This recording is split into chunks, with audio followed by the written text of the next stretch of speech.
negara ingin mempresentasikan tentang sebelumnya perkenalkan, saya Kalsen Raisya. Saya Dermawana Putra Watama. Saya Jessica Susila Sagala. Saya Diki Meta Safadulima. Saya Radina Masayu. Saya Melinda Gusrida Sarlika. Saya Gina Amanda Maulina. Saya Wisnu Mukti Wibowo. Selamat menyaksikan video presentasi. Selamat menyaksikan video presentasi kita. Iya, itu presentasi kita.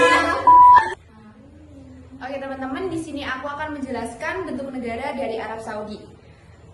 Bentuk negara Arab Saudi mempunyai bentuk negara kesatuan atau sentralis, yaitu merupakan negara yang pemerintah pusatnya memiliki kekuasaan penuh dan memegang kedudukan tertinggi dalam pemerintahan. Pada negara kesatuan, pemerintah membuat aturan yang menyangkut tentang nasib daerah secara menyeluruh. Pemerintah pusat mengatur setiap penduduk secara langsung yang ada di tiap-tiap daerah. Sekian dari bentuk negara, terima kasih. Selanjutnya ada bentuk pemerintahan Arab Saudi. Arab Saudi mempersatukan 4 wilayah dalam serangkaian penaklukan yang dimulai pada 1902 dengan ibu kotanya di Riyadh. Rumah asal keluarganya Wangsa Saud. Arab Saudi sejak itu menjadi monarki absolut, di mana keputusan politik dibuat atas dasar konsultasi antara raja, dewan menteri, dan elit tradisional negara yang mengawasi pemerintahan. Dalam hukum dasarnya, Arab Saudi terus mendefinisikan dirinya sebagai negara Islam Arab yang berdaulat dengan Islam sebagai agama resminya, bahasa Arab sebagai bahasa resminya, dan Riyadh sebagai ibu kotanya. Sekian dari bentuk pemerintahan. Terima kasih. Materi selanjutnya adalah sistem pemerintahan. Sistem pemerintahan Arab Saudi adalah monarki absolut. Di Arab Saudi, raja memegang kekuasaan mutlak sebagai kepala negara sekaligus kepala pemerintahan.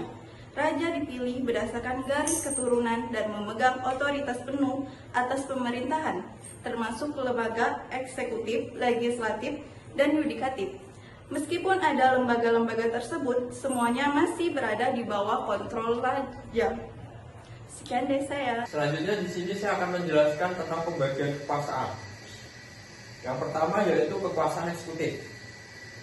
Kekuasaan eksekutif di Arab Saudi sekarang ini dipegang oleh raja. Raja yang menempati posisi raja saat ini adalah Raja Salman bin Abdulaziz Al Saud. Raja adalah kepala negara sekaligus kepala pemerintahan saat ini. Raja juga menunjuk seorang putra mahkota, yaitu seorang anaknya yang sekarang ini yaitu Muhammad bin Salman. Raja juga mengangkat para menteri termasuk Perdana Menteri sejak tahun 2022. Posisi ini sekarang juga dipegang oleh putra mahkota yaitu Muhammad bin Salman dan pejabat tinggi lainnya. Lalu yang kedua di sini saya akan menjelaskan tentang kekuasaan legislatif. Tidak ada parlemen yang dipilih rakyat secara demokratis. Fungsi legislatif dijalankan oleh Dewan Syura, Majelis Asyura, yaitu Dewan Penasihat yang anggotanya diangkat langsung oleh raja. Jumlahnya sekitar 150 anggota. Dewan ini tidak memiliki kekuasaan membuat undang-undang secara penuh, hanya memberikan saran dan pertimbangan kepada raja. Semua keputusan penting tetap berada di tangan raja. Yang ketiga ada kekuasaan yudikatif. Berdasarkan syariat Islam, hukum Islam, khususnya aliran Salafi dari mazhab Hambali, sistem peradilan dikelola oleh pengadilan syariah yang terdiri dari para kadi atau hakim agama. Raja memiliki pengaruh kuat dalam sistem hukum, termasuk dalam pengangkatan hakim, amandemen hukum, dan pengampunan hukum. Ada juga Mahkamah Agung yang merupakan pengadilan tertinggi, tetapi tetap berada di bawah kekuasaan raja. Selanjutnya saya akan membacakan yang keempat, yaitu kekuasaan keagamaan. Nah, kekuasaan keagamaan sendiri itu sangat berperan besar di Arab Saudi. Ulama atau tokoh agama memiliki peran dalam kebijakan negara, terutama dalam bidang hukum dan sosial. Lembaga keulamaan senior, Hayat Kibar Ulama, berfungsi memberi fatwa dan masukan keagamaan pada raja. Hukum dan kebijakan publik didasarkan pada interpretasi agama Islam.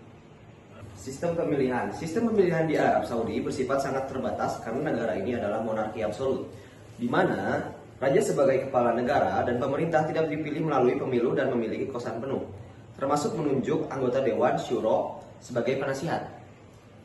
Rakyat hanya memiliki kesempatan terbatas untuk berpartisipasi melalui pemilihan Dewan Kota, di mana separuh anggota dipilih oleh warga dan separuh lainnya ditunjuk pemerintah tanpa adanya partai politik. Pemilu ini mulai membuka partisipasi publik, termasuk perempuan yang baru diperbolehkan memilih dan mencalonkan diri sejak 2015. Namun kekuasaan utama tetap berada di tangan monarki. Sekian pemaparan materi dari kelompok kami, kurang lebihnya mohon maaf. Wassalamualaikum warahmatullahi wabarakatuh. Bye-bye guys.